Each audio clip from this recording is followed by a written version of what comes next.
Today, I want to talk about internal and external range liquidity, and I want to show you how to identify them and how to actually use them with daily buyers. So it's pretty simple, and it actually doesn't actually take much of your time. So let's get straight into the video.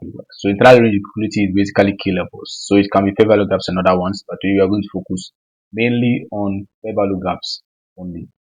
And as time goes on, we can practically maybe talk about other pairs as well. So this is internal range liquidity. Now let's go straight and talk about external range liquidity. What is external range liquidity? External range liquidity is basically swing points. It can be your highs or lows. So if price is going to the upside and you are targeting on the high, that is to say you are targeting the external range liquidity. So if price is going up and it's coming down, you are looking for an external range liquidity. When it taps into an internal range liquidity, sorry. When it taps into the internal range liquidity, you want price to move forward to the external range liquidity. That is basically how price works. So if you understand this one, if you don't understand it, I would encourage you watch this over and over again. It's just some few exercises and you'll be able to understand. It's very simple. You can just use time frame alignment and you'll be good, right?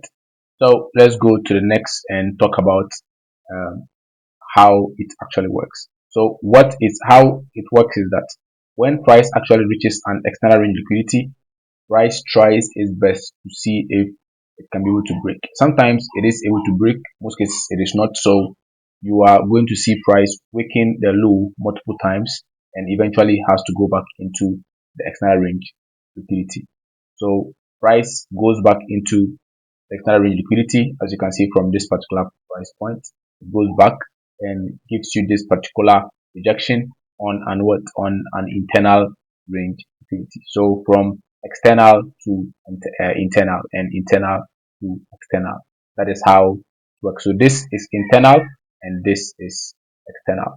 This is pretty simple. You just need to identify your swing points: high, low, high, low, high, or low, sorry.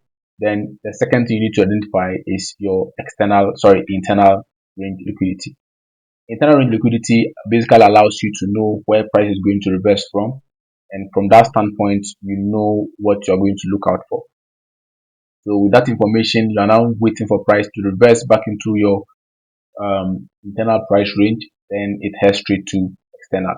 Meanwhile, you had external already, so after price with the external, you're waiting for price to return to the internal to be able to give you that particular rejection to the downside once again.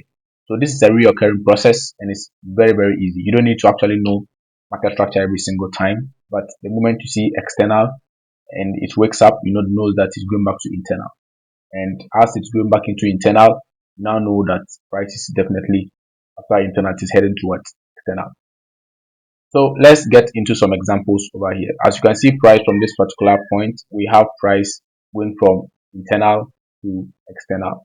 After price with this particular price right here, even though it struggled a bit to the downside, but eventually it went straight back into internal. And as you can see, this is current price of the market. This is GBP USD. And after price went into internal or external, it went back into internal. And from internal, this is where we are seeing price heading right now. Actually, by now I know my TP is hit because obviously price is actually moving very, very fast. And I want to show you a top-down analysis of how this actually works. So with that being said, I'm just going to clear my charts and we go through it over and over again. So we're going to use a 4-hour time frame and we're going to analyze how price actually goes back internal, how I was able to capture this particular trade. So from this particular price standpoint, this was how I marked my price on the 4-hour time frame. I just woke up, check my charts. Is there any key level available? Then I looked at this, and this was my point of entry or my point of interest. So from my point of interest, I will head straight to the 15 minutes, and on the 15-minute time frame, all I am looking for is for price to give me a rejection candle or kind of like an order block. So another block in this particular sense, you see high, low, high, then price sweeps, and we are now looking forward to what price to tap back into this particular price and head down. So from here, you want to take your price in of this. This is how it will look like, and your entry is going to be from this particular place, and your entry, your stop loss is above, and price is going to definitely sink to the downside. So this is a perfect example of it. it is not always going to be perfect, as you can see from this place here. Price just created this particular low and bolted back to the upside, sweeping this high, barely sweeping it. If you don't have the clear eyes or technical eyes, you are definitely going to miss this a lot. Okay, so let's draw a straight line, and you see that price actually swept on this one. So you can see price barely swept it, and then after price swept it, all I just needed to do was wait for price to go. So let me move this backward and highlight price from this particular place for you to see. So you see from here, price broke down, and then I now got my opportunity to take this particular trade. Actually, I mostly just take it on this and my stop loss right above here. So this was how my trade was taken, and this was my first TP 1 to 2. Then I went for 1 to 3. So by now, price should hit my TP. And if let's say you miss this particular opportunity, what happens next is that you are going to find price returning back onto this particular level right here, and it is actually very interesting. But then your stop loss will be a little bit higher, as you now need to cover this particular highs right here. To be the safest, you need to go up to these places and now have 21 pips. In this case, your stop loss would have still been safe and your trade would have been a sniper entry, but then you would have not been hit yet. So that is how internal and external ranges actually work. So if you don't understand anything, I would suggest you comment below and hit me up and say, hey, Milix, I don't understand this, and I'll explain once again. Just ask any questions and I'll give you how to actually spot this on the daily basis. Basically, it happens every single time. New York, London, it happens. Even in Asia session. Though in Asia session, it doesn't happen all the time because that's the time that you want to wait and rest. Let price give you that particular opportunity to sweep.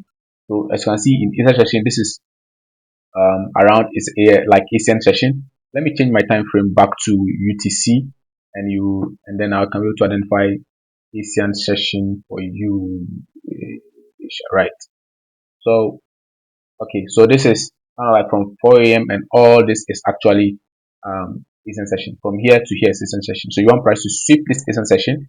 So sweeping this Asian session means that is basically going to go back into your key level, which is the fair value gap. From the fair value gap, what are you looking out for? You're looking out for price to tap into this particular place, give you a confirmation. Then from the confirmation, you can now look for your entry. So this is how it actually works. So yes, if you don't understand anything, like I said, just don't forget to comment below what you think you don't understand, and I will go forward to explain it more in depth again. So in my next video, I'll try and see if I can explain external to internal. So external to internal also work the same way, but it's more like trading counter trades. And trading counter trades is just like after price has swept this particular structure. So let's go to our previous day. So let's go on the daily time. So on the daily time frame, you want to look out for the price sweeping the previous structure high, and that gives you that particular idea that price is going back. So this is from external to internal. So look at it here. This is our external structure, as you can see from this place, and then now we are heading back to internal. Where's our internal structure? I can see this as our internal structure, and so this is where we are looking for price to basically reach up to. But price might just end in this particular internal structure, which is this particular key level. Like I mentioned, internal structures are basically, or let me say, internal liquidity are basically just key levels. It's key levels and nothing else. So you don't need to like worry much about it. And external is just highs and lows. That is basically it. So price can also always go from external to external. External to external means there is a manipulation in the market. So it's more like price sweeping from the high. It goes up, comes down, goes back up again, sweeping this particular external, and then come back to internal. In that particular situation, you can trade it. It is not actually that much of a difficulty as long as you know how price sweeps and what you want from that particular market. You can trade this particular both sides, but that is where support and resistance traders be like support and resistance. So basically, you are just using the advantage of internal and external to take advantage of that particular market as well. So I think I'm talking too much, and I'll see you in the next video.